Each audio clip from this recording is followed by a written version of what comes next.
Today's presentation will be given by Professor Chen Ling, who is an assistant professor at Johns Hopkins University's School of Advanced International Studies, or SAIS.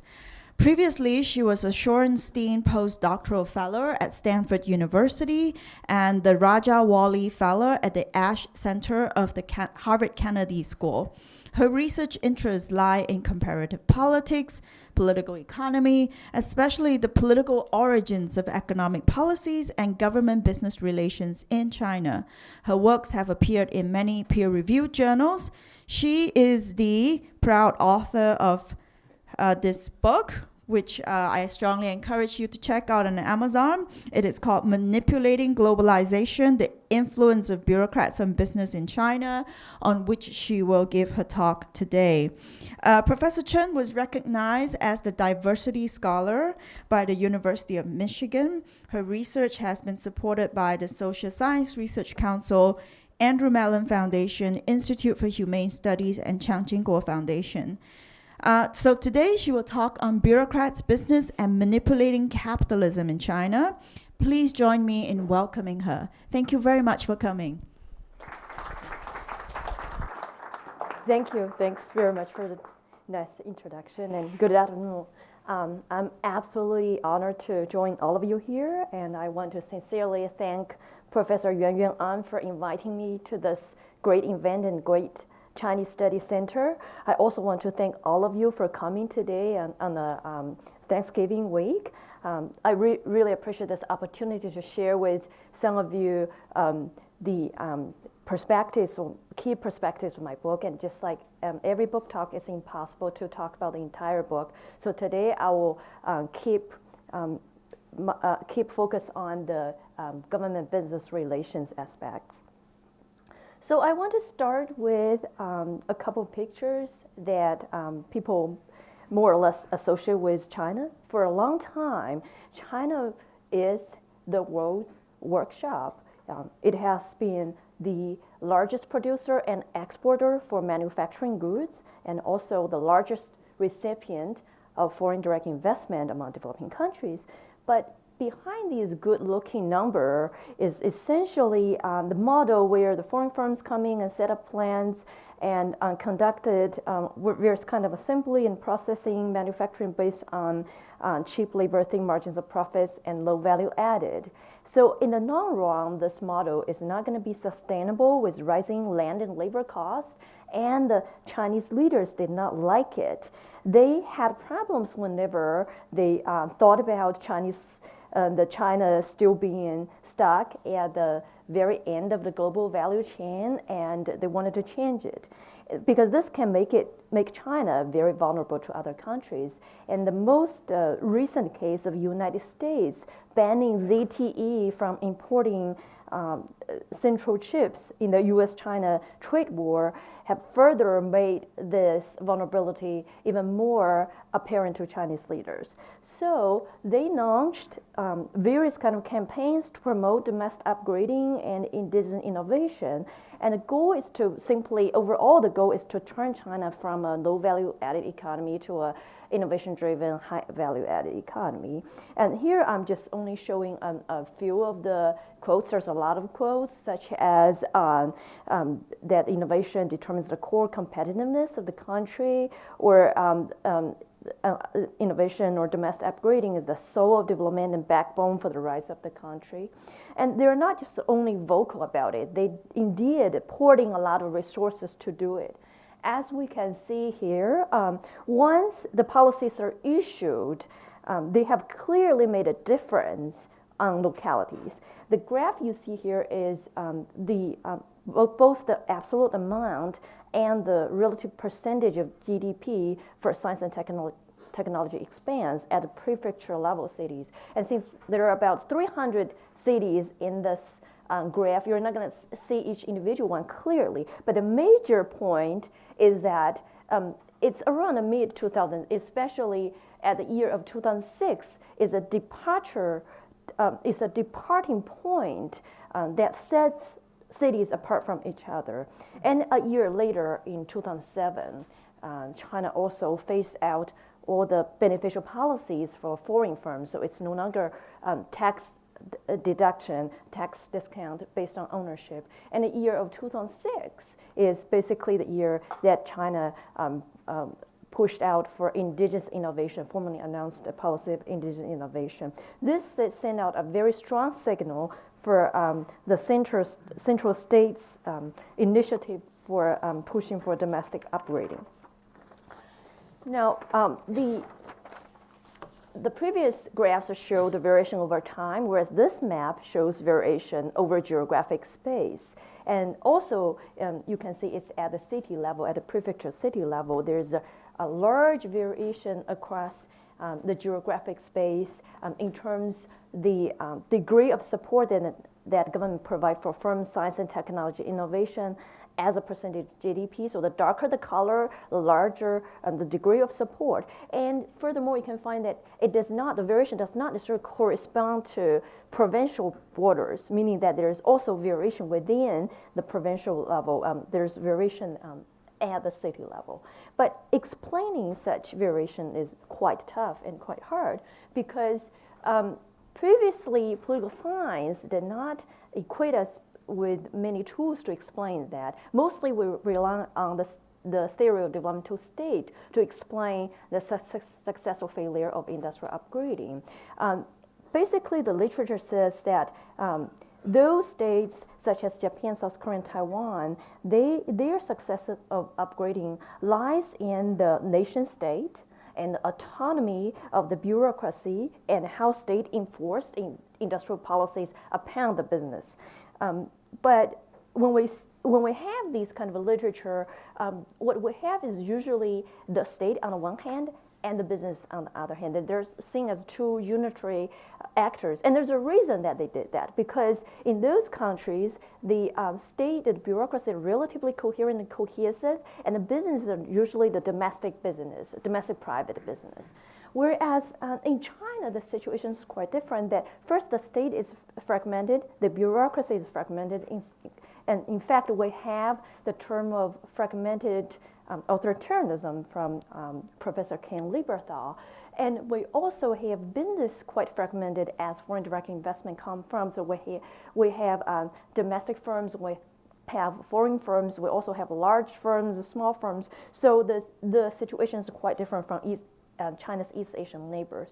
And also, because we have fragmented state and business, we can have state and business interact in multiple ways in a very complicated manner that actually needs our further understanding if we want to understand how industrial upgrading and how industrial policies are implemented at the local level.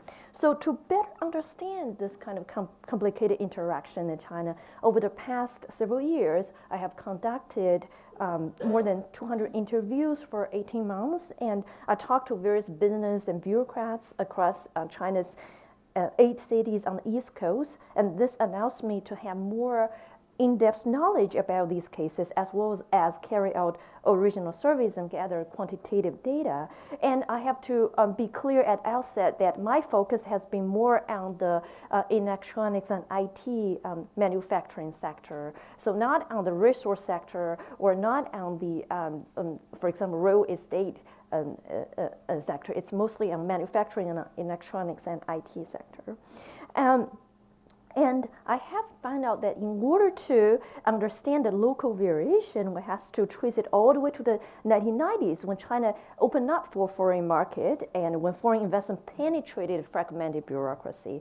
And there's different types of government business coalitions were established at that time that later influenced the way that bureaucrats carry out domestic upgrading. I use the concept coalition because in sort of authoritarian country like China, it's really hard for business directly lobby the mayors or party secretaries, those politicians. Instead, what I observed are mid-level bureaucrats trying to cultivate their own business clients, both based on their positions and the type of firms they interact with.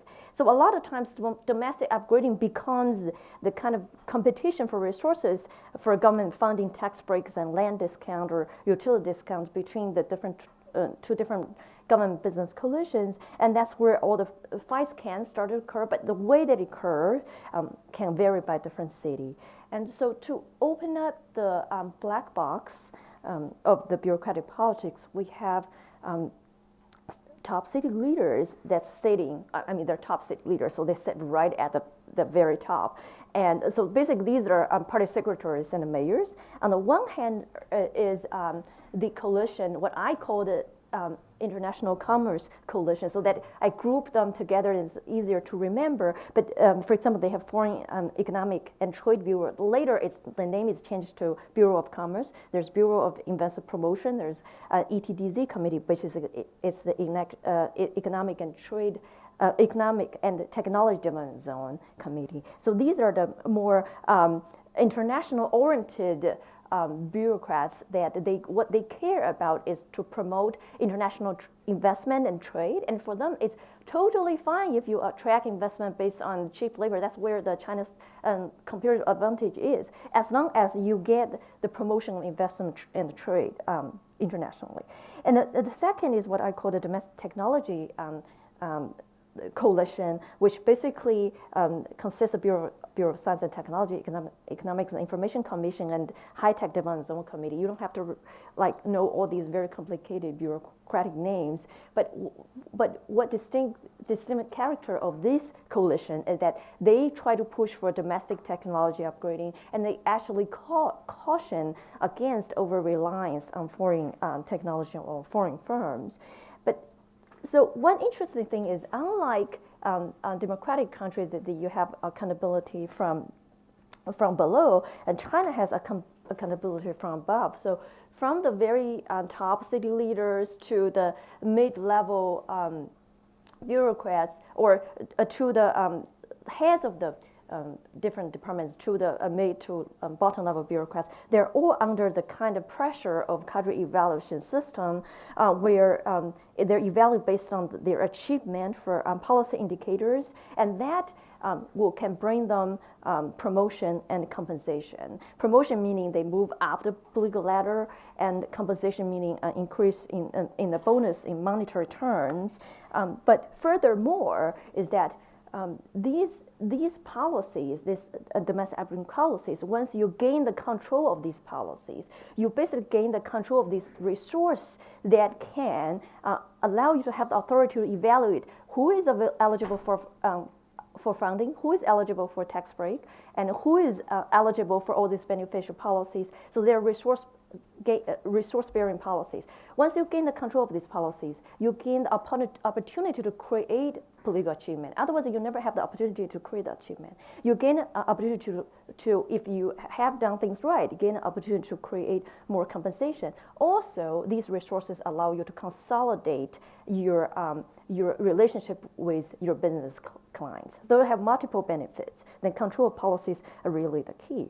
So there is a very funny anecdote is that throughout the 1990s and all the way till the early 2000s, the firms usually don't even bother to bribe bureaucrats in the domestic technology departments, because at that time they're not important. So if they're not important, and then they don't bother to bribe. So there's one thing that bureaucrats is afraid of is they're afraid of they don't have anything to do. Once they don't have anything to do, then not just nobody bribes them, but they also don't control resources and policies. And it's also likely one day they're going to be merged to other department, or their department can get abolished. So they're afraid that these kind of things will happen. And that's why you get the kind of once China have domestic upgrading policies, you have all these bureaucrats trying to seize these opportunities and to compete for these policies. So there are different type of cities and different cities that I study in my book, but today I'm only focusing on showing two typical cases. So on one hand is Suzhou, which represent a more of a top-down kind of model, where when you have foreign firms come in, you directly have the best large global firms coming in, such as LG, Samsung, Sharp, Philips, and I'll detail later what is a top-down strategy, but the starting point is quite high. By contrast, I'm going to also show Shenzhen have much smaller foreign direct investment firms coming in, and a lot of times they're called guerrilla investors. They're small and all over the place, and sometimes from ethnic Chinese firms. And so they represent a button-up approach. And so basically, the top-down always on the left side and bottom-up always on the right side throughout my presentation, so that you won't get confused. And these two cities are also important because they manufacture half of the laptop computers and 1/3 of mobile phones throughout the entire world. Not in China, but of the entire world. And I found that when cities fall under the top-down approach, they have more problems implementing their upgrading policies. This is because that when they're more top-down, they're more what I call more cohesive vested interests, also more interest to fight. Like the fight is more intense. They make a more big deal out of it. And also when you belong to the top-down category, you have more political bargaining power and manipulation from the vested interest. So they also have the ability to fight. And finally, the offshore strategy of the large global firms also reinforce the kind of what I call a hierarchical segregation kind of relationship. And I will take each point in turn. So first of all, the cohesiveness of the coalitions.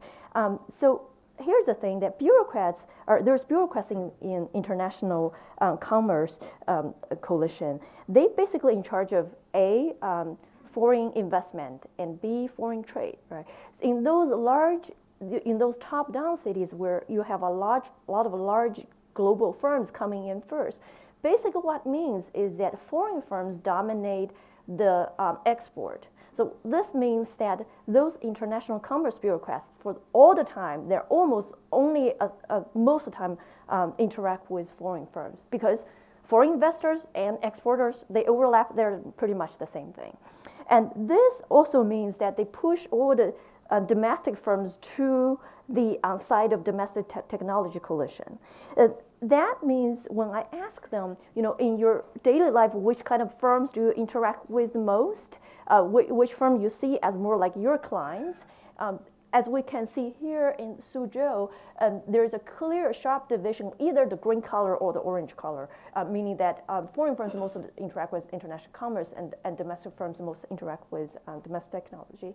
And they have a clear mind who they interact. When I talk to them, they said, oh, this firm belongs to the other group. You don't talk to me, you should talk to the other group.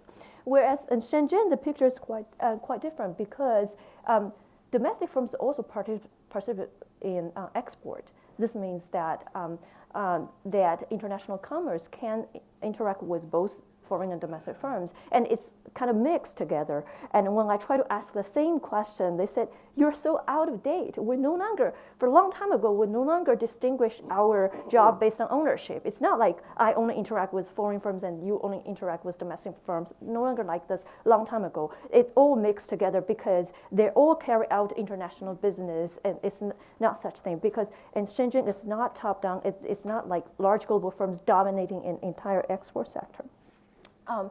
And not surprisingly, when we ask where do you think the major competition come from, it's also very interesting that there are contrasting views for Suzhou, that they find that most competition of the departments come from those that belong to the other group. So I basically code them as external competition or internal or no competition, meaning that if they feel there's stronger external competition, if they identify competition more coming from the other group, I will code them as the external competition. Of course, I did not ask them to identify a specific department. I only divide department into different groups and ask them to see which department that group come from, not exactly specify the name of the department. Yes? If I may indicate with a question. Uh-huh.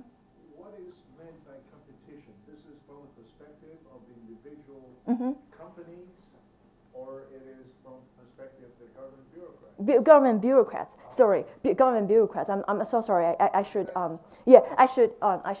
be clear. It's from the government bureaucrats, because I was trying to see how they implement the industrial policies.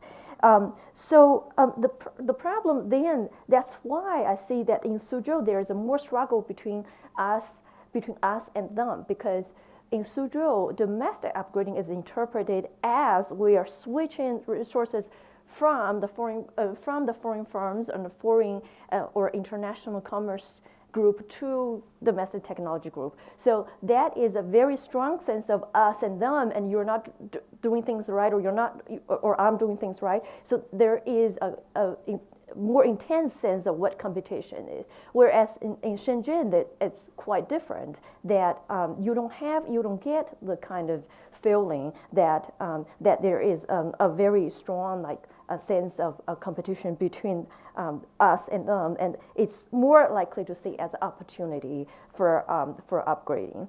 And because of that, the International Commerce Group in Suzhou actually designed a lot of different strategies, either to passively block or actively compete with the other group. And actually, passive blocking is a less used strategy nowadays in China, because nobody wanted to just say, I'm against it, because you're against the central policy. But nevertheless, there are some examples. For example, in some of the FDI zones, the bureaucrats says that they are not allowed to mention the notion of national brand or indigenous innovation in the foreign investment zone, so that not to upset the foreign firms, and or in their pamphlets. That's not allowed. This is one example, but there's a more example of active competition that I'll tell you more about as we move along. So I have talked about cohesive of those coalitions, but it's also important to understand the political bargaining power of particular coalition as a significant matter. In other words, you can pick a fight if you want to, or you feel like there is a struggle or whatever, but you may not necessarily win because you may not necessarily have a political bargaining power. So here I'm going to show that there's a handwritten notice by a mayor in a city. And this is very important because this is basically a mayor endorsing that how important domestic technology the department are, and what kind of progress they have made, and urging all other departments to learn from them, to support them, and gaining this kind of and support from the top politicians such as mayors or party secretaries are very important, not just because it's a recognition of your own work, but it's also a strong signal that after you gain this kind of notice, either at the end of this year or beginning of next year, the budget for your department is going to increase. So the budget, you're going to get more budget. You have to have budget in order to give firms funding. You have to have a lot of budget in order to allow firms to have the tax break, or not just that, for example, rate base for R&D. So you have to have resources. This is a strong sign once you get this that you're going to have a good budget. But how to get this kind of political bargaining power is a very hard it's a very hard question. And when I asked those bureaucrats, they said, well, because here your business clients can also play a role, despite business are not politicians, but business can play an important role. So how do they do so? Because bureaucrats are actually evaluated by career evaluation system, here is a only showing 9 indicators out of 28 indicators for Jiangsu province, how they evaluate their prefecture level cities and the city leaders. So some of them are grouped as sort of, this is their group, economic development, science and technology innovation. But as you can see, some of them are, in the lighter color, are more like traditional indicators, like per capita GDP or budget revenue as percent of GDP and growth or something like that. But there are all newer indicators such as high-tech output as percentage of GDP, or R&D expense as percentage of sales income in that city, right, in that city. And there's science and technology progress. I don't know how they evaluate, because when I asked them, they didn't give me a very clear idea what it means by science and technology progress, right? But I'm sure they have their way to measure it. And actually, there's kind of being vague is also a good way, because then in various government meetings and city reports, I was actually fortunate enough to sit in one of the meetings where there's both bureaucrats and business, they're trying to seek, and then they're still trying to seek feedback. So I was just, luckily I was trying to interview a business, but then I was able to allow to sit in this kind of meeting. They said, there's a meeting that's gonna start soon in this hotel at this, in this first level. Why don't you participate, and then you can see how things are going. So in this kind of various meetings, the international commerce bureaucrats were able to use these big names like LG or Compal or Philips or Samsung to say, look, foreign firms on paper don't enjoy any beneficial policies anymore. However, they have technology contribution because all these are also high-tech firms. They're large global firms. And that will allow us to have a lot of good indicators such as industrial output, no, not industrial output, high-tech industrial output, and the percentage of R&D expense was going to be very high as well. And if you look at Chinese firms, they're probably, you still have to wait for 20 to 30 years to come to that level. So why don't we continue giving foreign firms more resources? Why don't we continue to actually have tax breaks for these firms? So when they talk about tax break, it's a huge. So if before 2007, if you are foreign firms, you pay 15% of tax. Corporate income tax. If you're a domestic firm, you pay 33%. After 2007, starting 2008, all of them pay 25%. However, if you're high-tech firms, you still pay 15%. So it's a big deal for firms. It's not just only a little bit. The problem for international for domestic technology bureaucrats is that in these meetings they felt like the initiative seemed to be taken out of their hand. They don't have much opportunity to talk because once you have the things as done deals that are done, then the resources feel that they all tilted towards international commerce bureaucrats, and domestic technology bureaucrats feel like they're actually driving the entire process of what we call upgrading, and domestic technology bureaucrats who feel that they should be the major agent that push for change are not having much voice in these kind of meetings and political bargaining situation. But I can detail more if you later have a question in the Q&A session. Then the third aspect is that in addition to cohesiveness and bargaining power is that the group offshoring strategy of these firms, of these foreign firms can also matter a lot. And in the top-down situation, they reinforce the hierarchical segregation. Here is a figure that represented Suzhou, including Kunshan, how they conduct offshoring strategy. I know it's complicated, but actually the point is very simple. That is, when you have very top large firms coming in, they also adhere that they basically focus on product design development. Then they would bring in all their friends, their family, family not in terms of the real family, but in the bigger family in terms of the network of their companies who are their friends, that such as here AGC that producing the substrate that's very important for LCD screens, and nowadays still the glass space is extremely hard to produce. It's one of the most high-tech and most value-added part of this kind of, all the screen. We have a lot of LCD screen here, so that's good. That's basically what they are doing. They're producing these. So all the way down to the less value-added, more bottom of the value chain. And when they do that, they come in first and bring all their network of foreign firms. So all these green color are actually different types of foreign firms on different levels, and domestic firms are more squeezed to the bottom, and what they produce are external or switches or plugs, and so this kind of remember earlier on I told you about the cohesiveness of coalitions. So in this case, actually, this kind of segregated hierarchy or hierarchical segregation are manifested and reinforced through the group offshoring strategy as well, because these are actually where the attention of international commerce bureaucrats focus on, and where here is our domestic technology bureaucrats. And in here, it's very interesting is there's a case where in order to expand the export processing zone for these foreign firms, originally have incubators setting up in high-tech development zone, then those the firms, domestic firms in the high-tech incubators are asked to move out because they need that piece of land to build the export processes for foreign firms. So you have a very interesting case. While I was in the field, that this domestic CEO of the company actually lead a strike. It's not the labor that are striking. It's the CEO of the company leading a strike in that zone because they felt like they need the space. But eventually, they actually, after that, we can talk more in detail, they actually have to move.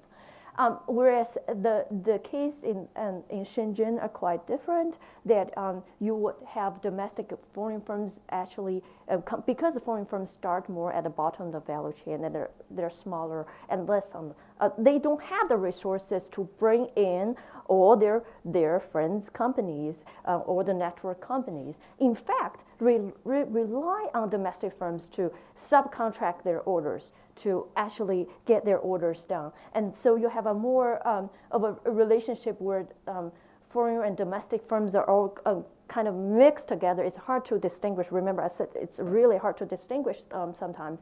And they kind of gradually move up the value chain. And so we don't have to go in detail about what exactly is OEM or ODM here, but the idea is clear that the different type of firms are actually more network and gradually move up. Of course, ideally, I will have like a more animated level to show, animated picture to show how this process happened, because it did not happen overnight. You show just a picture, but it takes like 2 to 3 decades to happen. For example, in case I forgot to show you here, that you have these guerrilla investors coming in Shenzhen. This is the first Sanai e-book firm. What do we call Sanai e-book firm? Is that they're doing the processing, but they rely on the capital design and other aspects of the firm.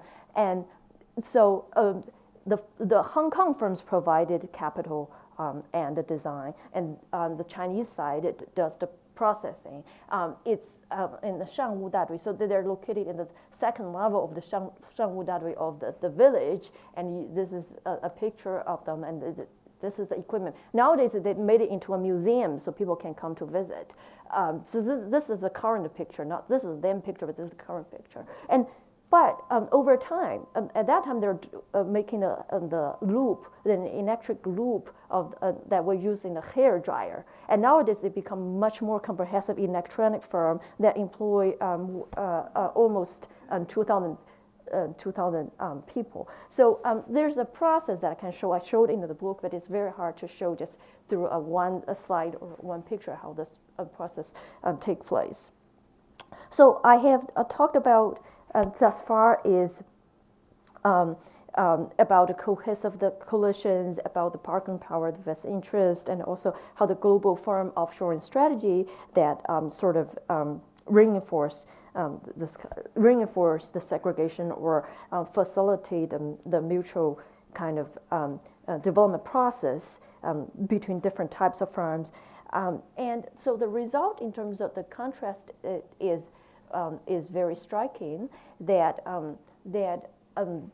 although that we have very similar in terms of the general development level, that Suzhou and Shenzhen have very similar, some of the initial conditions in terms of foreign output, human resources, population, or industrial output or GDP, so that I want to make sure I'm not entirely comparing apples and oranges.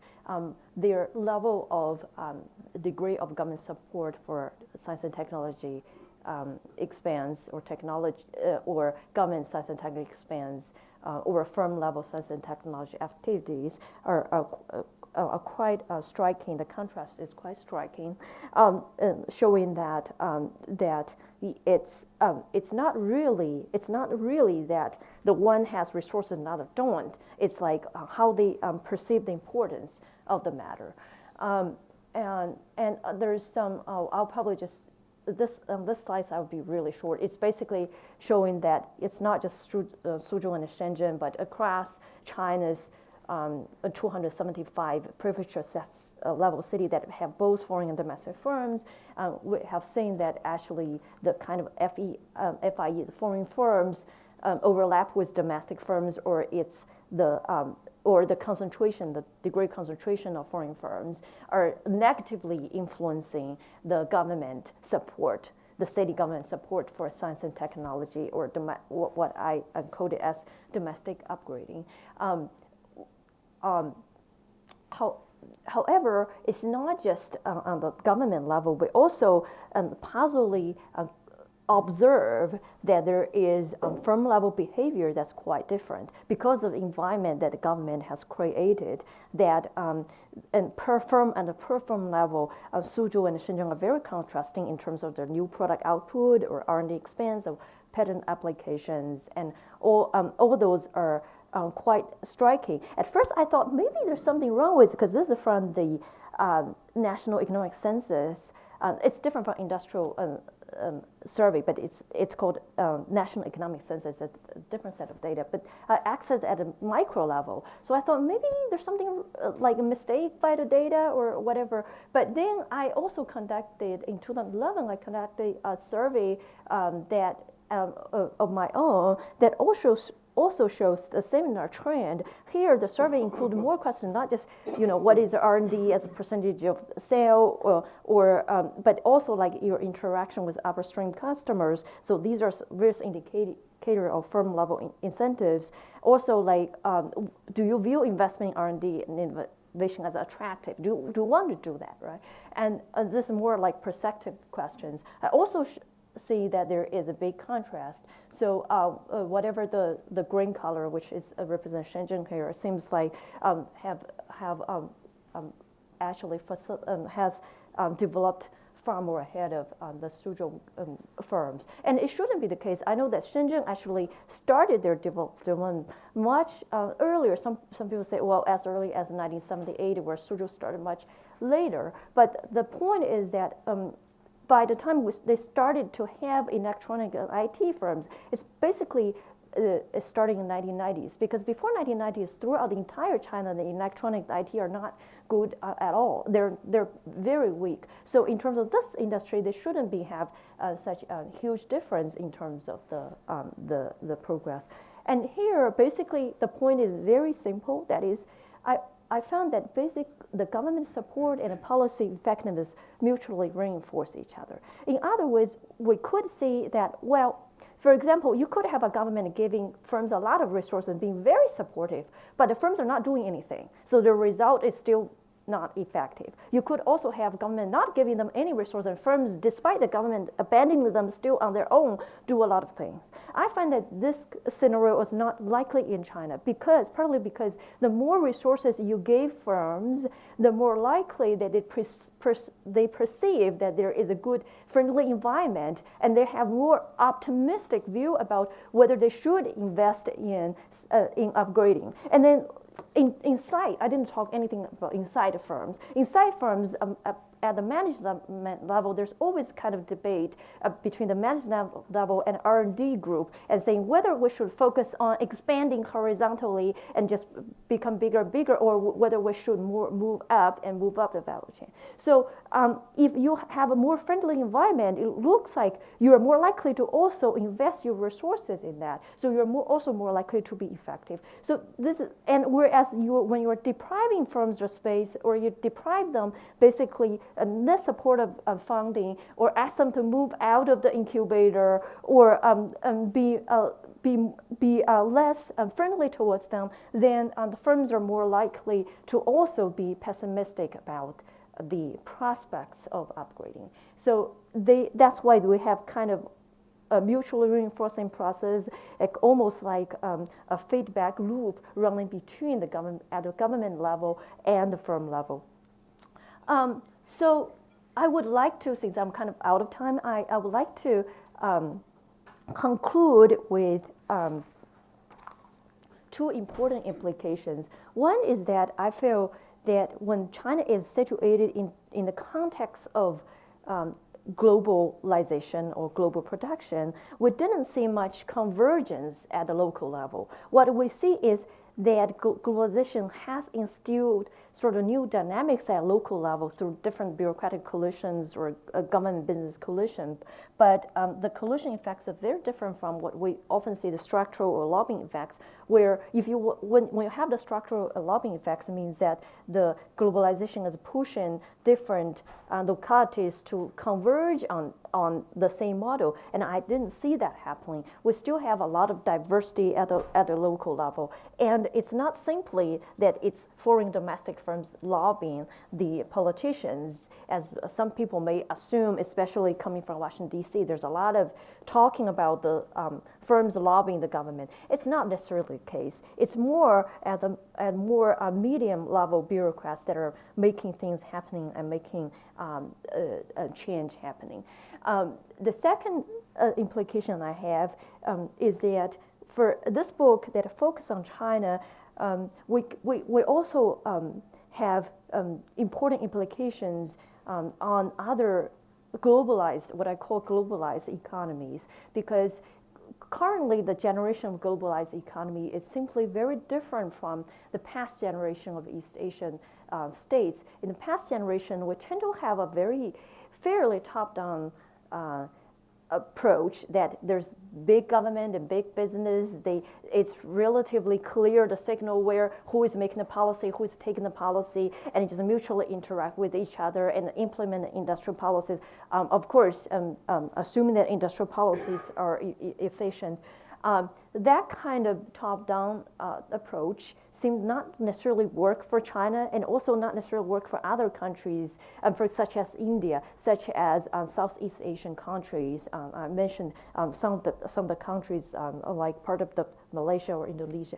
The problem is that not only about the size of the country, but also how fragmented the production is, how complicated that we're facing the different types of firms, and how complicated that these kind of government bureaucracy are interacting with different types of firms. So that will create a kind of a different way to look at how we conduct upgrading and industrial policies in the globalized era. So I'll stop here, and I really wanted to hear about your comments and questions. Thank you very much.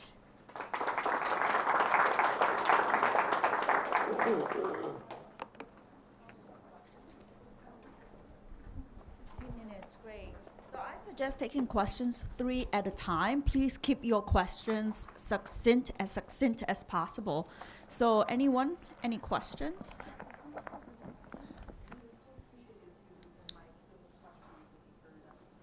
So should I pass that? Oh.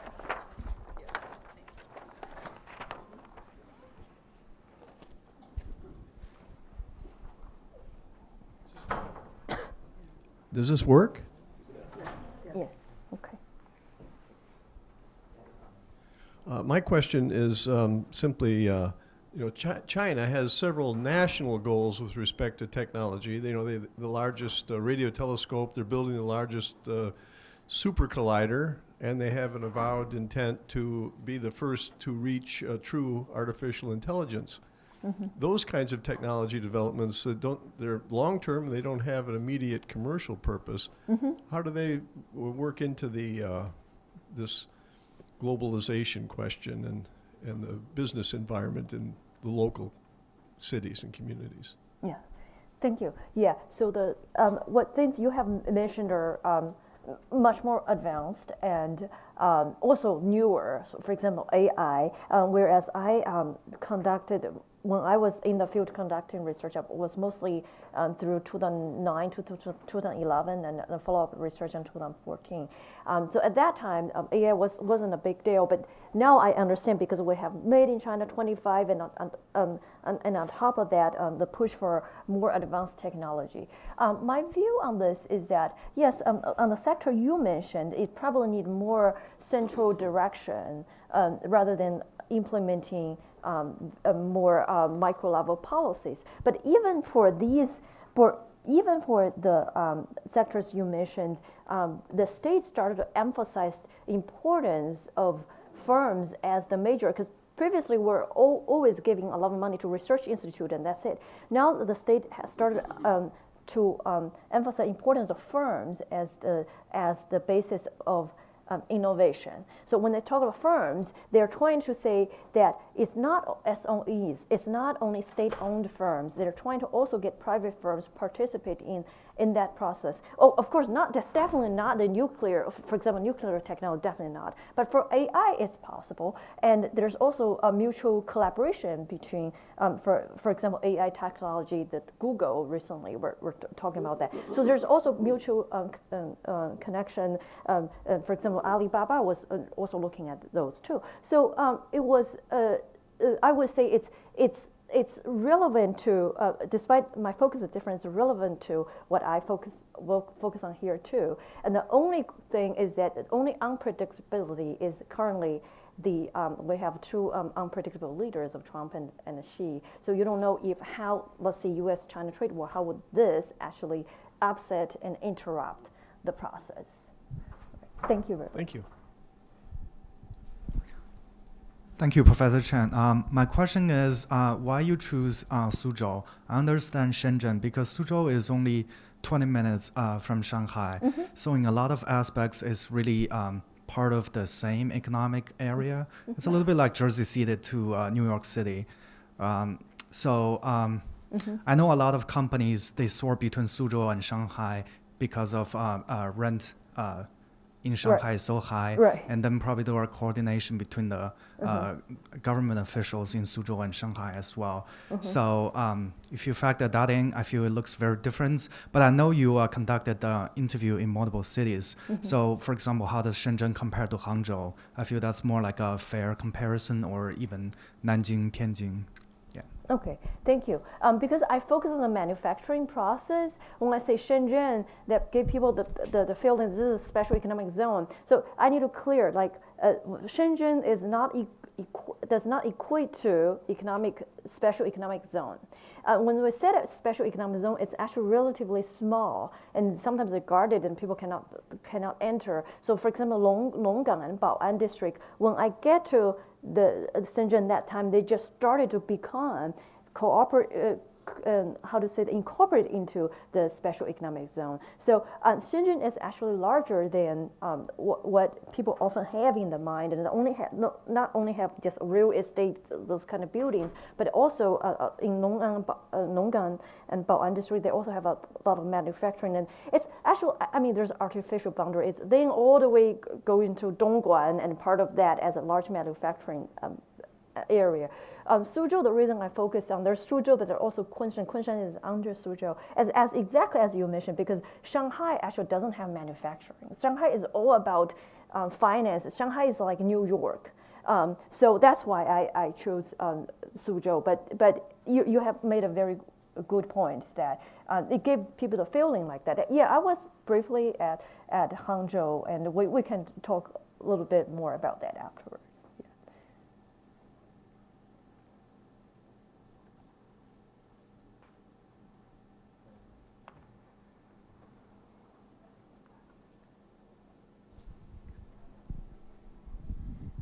You were saying that the medium level bureaucrats are the one that are really affecting a lot of the change. Is that what you're saying? Is that the reality of China's population?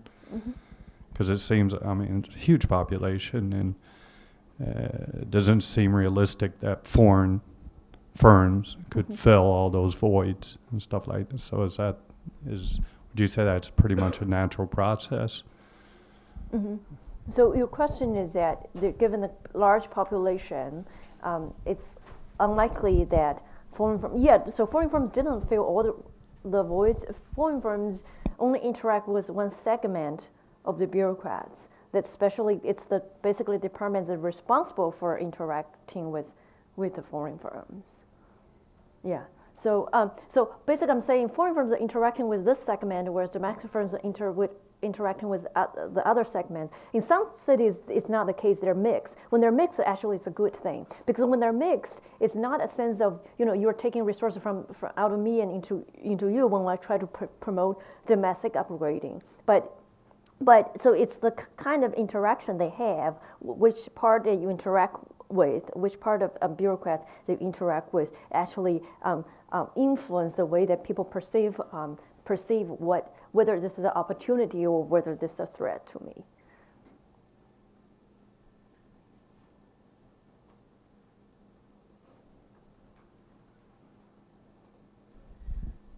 I'm not very sure about whether my question will touch upon your research, but I have like two questions.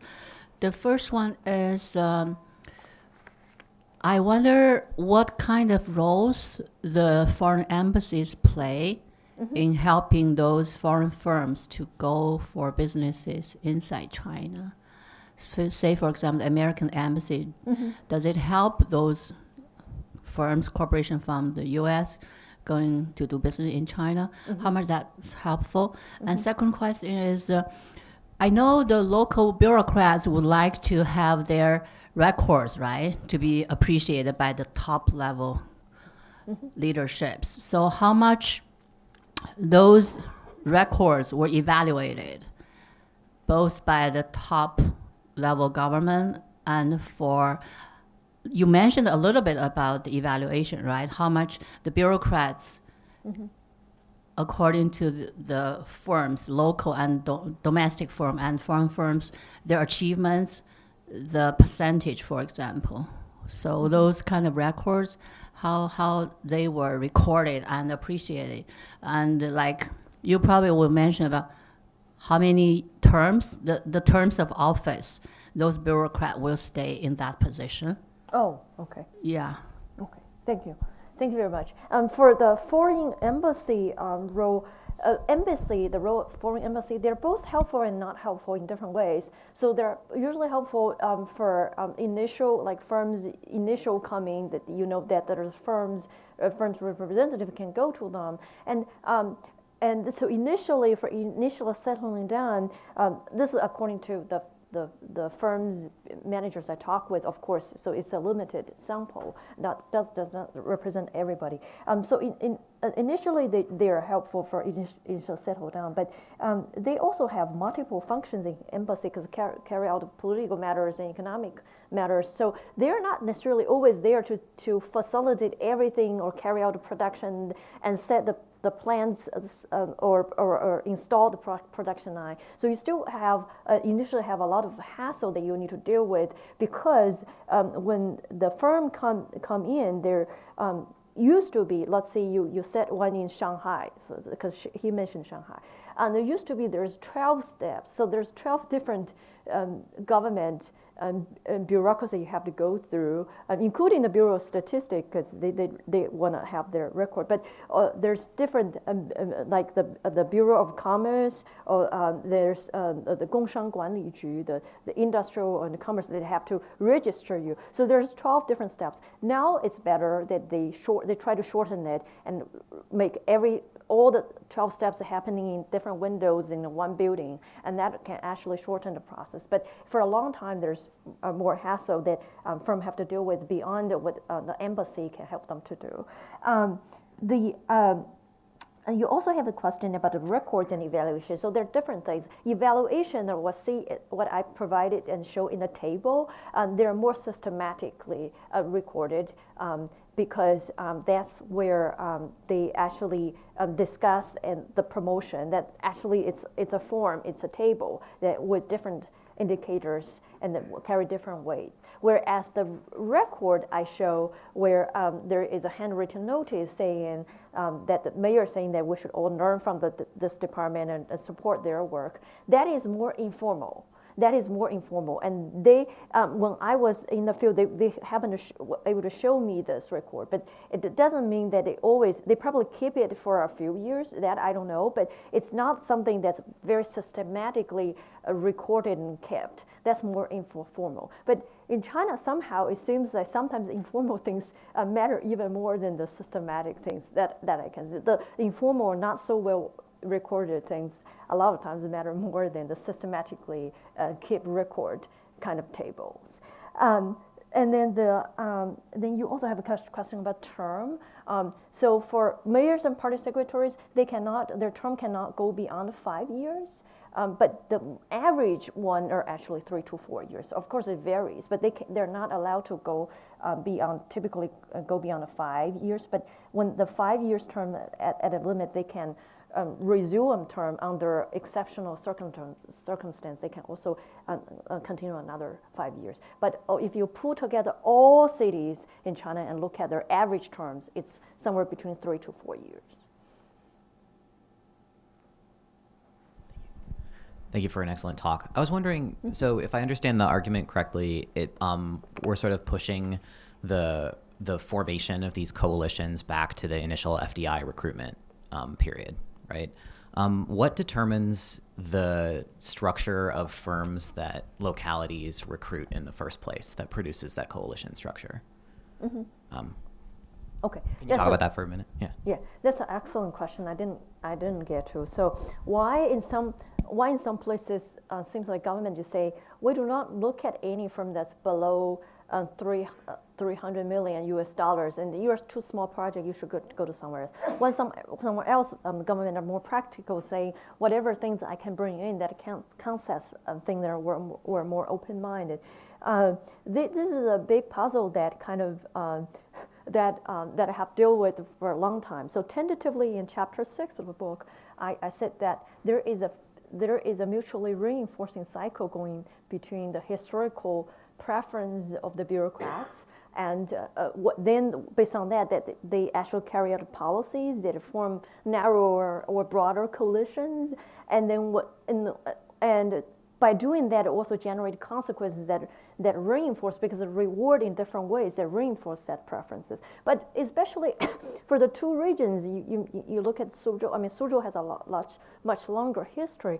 That even during the late Qing period, that they have. There's very interesting books that says how they always rank business according to a hierarchy. So the smaller businesses are always seen as ignorant or annoying in a way, and that's how they do that. And they're actually historical work. I couldn't come up with the name immediately, but it's an entire book that's devoted to talk about that. I find it very fascinating. I also find it fascinating that during the Maoist period, that Suzhou was actually among one of the 9 province, Jiangsu, the entire Jiangsu province itself was among one of the 9 top provinces that produce the more than 100,000 tons of steels. Usually the provinces are like northeast China, like Hebei. It could be Hebei province or Shandong province, but Jiangsu was among one of those 9 ones because they're politically passionate and zealous, and they are really care about large big deals, large projects, and they wanted to do it well. So there's some record about this kind of bureaucratic preference historically as well. So there's what I'm saying is there's past dependency.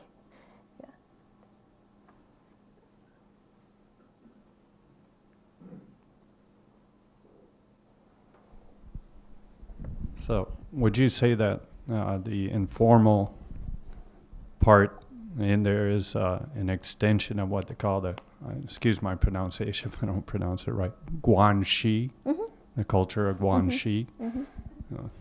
Yes, it's the guanxi matters in general, but in here it matters because of the patron-client relationship that bureaucrats form with the business. Like, who are my clients? A lot of times, the way that it forms is that if I'm in the position, so where I sit to kind of influence what I think. Because if I'm in the position of facilitating foreign direct investment and trade, so I'm likely to cultivate guanxi with the foreign business. If my job is to facilitate domestic firms' technology, then I'm more likely to cultivate guanxi with domestic firms. So there is a way that your position also influences the guanxi network. Yeah.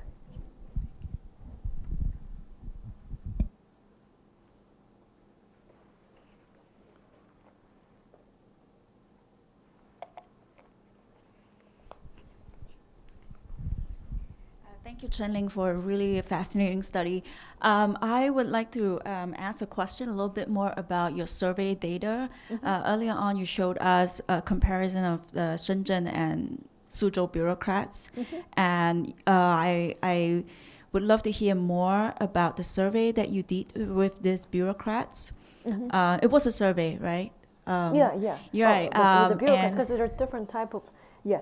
Right. I would love to hear more about the survey that you did with these bureaucrats, and it would also be great if you could comment on the challenges of doing a survey like this on local bureaucrats. Yes.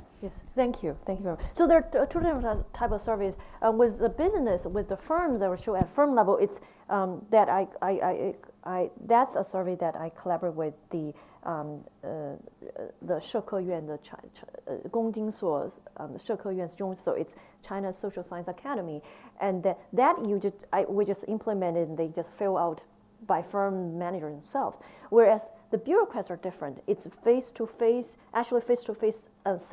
semi-structured interview that I conduct with those bureaucrats. So they're averagely speaking, there are, it's in my book, around 20 bureaucrats in each city that of each city, and of the 4 cities, I was only able to do that among the 4 cities. And of course, they're not randomly selected. You cannot randomly select bureaucrats. So basically, whoever I got access to, I sit down with them face to face, and I chat them for between an hour and an hour and a half, and ask all kinds of questions. Just make sure that they all include the similar questions.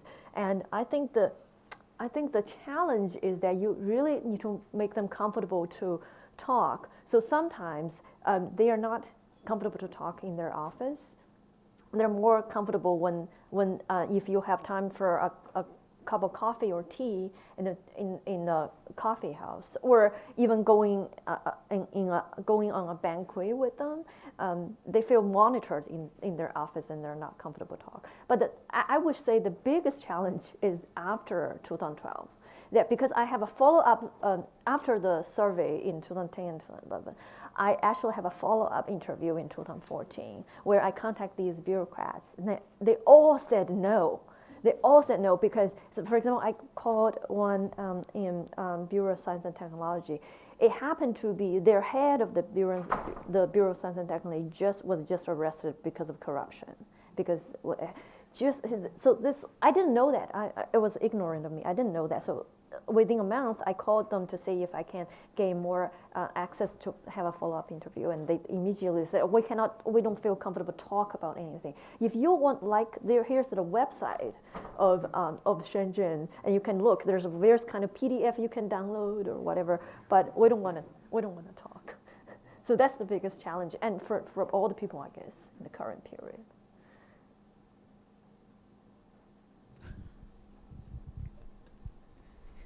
These will be the last 3 questions.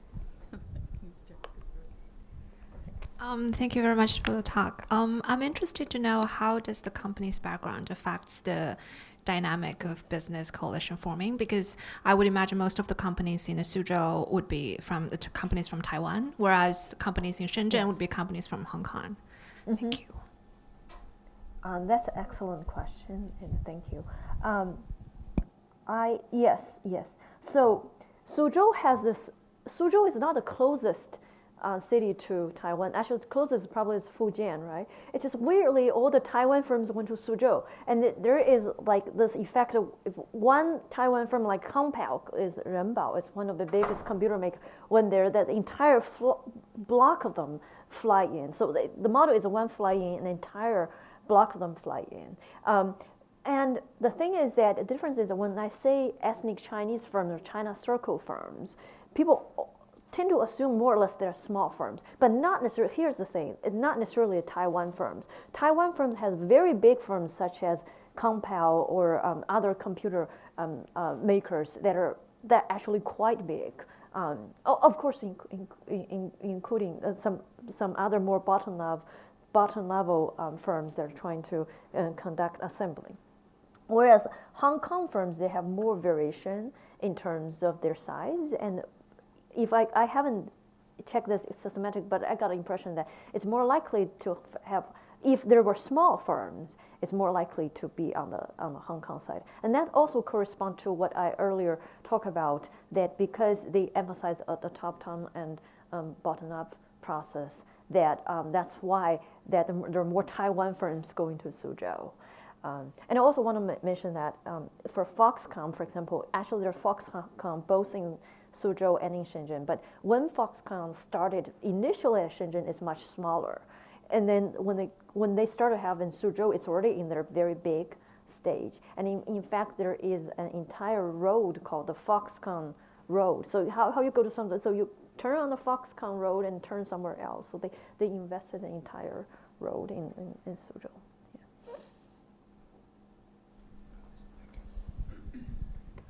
I have a speculative question for you.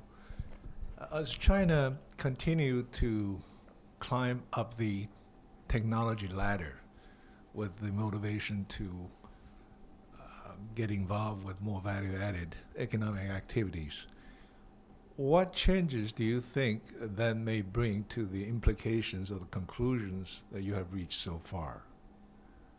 When China actually As China continues to go up the technology value-added ladder, or the technology chain, if you would, do you think there will be changes to the conclusions that you have reached thus far based on history instead of future? Okay. Oh, I haven't even thought about it. Because the thing is that for the whole time, the debate and the worry is about whether China can do that and how China is doing that, whether it can do it. There's a lot of debate about it. But if you assume that China can do that well and gradually move up the ladder, yeah, there's a lot of there are changes in terms of economic structure that they're already. I think Professor Yuan An's book has already, the other project has already started to explore some of the East Coast. They have moved a lot of projects into the more innerland region. So there's a move the project, and not just to innerland, to Southeast Asia as well. So nowadays the clothes, when you see the back of the apparel, the clothes you wear, it's less likely to be made in China now. It's more likely to be made in Indonesia or other countries. So there's a change in terms of the economic structure overall. But I think there's also change in terms of the overall leadership role of China in the global economy, for sure. Whether how long it takes China to achieve that, I do not know, and that will also depends on interplay between a lot of, for example, U.S.-China relations and other bigger picture. But it definitely would increase the leadership role of China in the global economy, and I didn't mention the Belt and Road Initiative, but it also will increase. And together with the Belt and Road Initiative will definitely influence favorably of China's leadership role. The last question.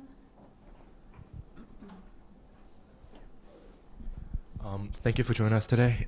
My question is, I'm wondering if you could spend a little bit of time talking about what are the reasons or incentives behind when a city decides to adopt, a more of a bottom-up strategy compared to, from top-down strategy and vice versa. Yeah, thank you. So yeah, as I mentioned in one of the previous questions to touch upon that too, that one of the, of course, it's related to the interplay between bureaucrats and the business that want to outsource to that city. But I still see that the bureaucratic preference matter a lot, and it's historically entrenched. So there is not a instantaneous factor that all of a sudden fly in and say you should adopt a bottom-up approach or top-down approach, and the cities cannot easily change it. So it's historically entrenched, I think, for many years and many decades. And the reason is that I will give you a very interesting anecdote.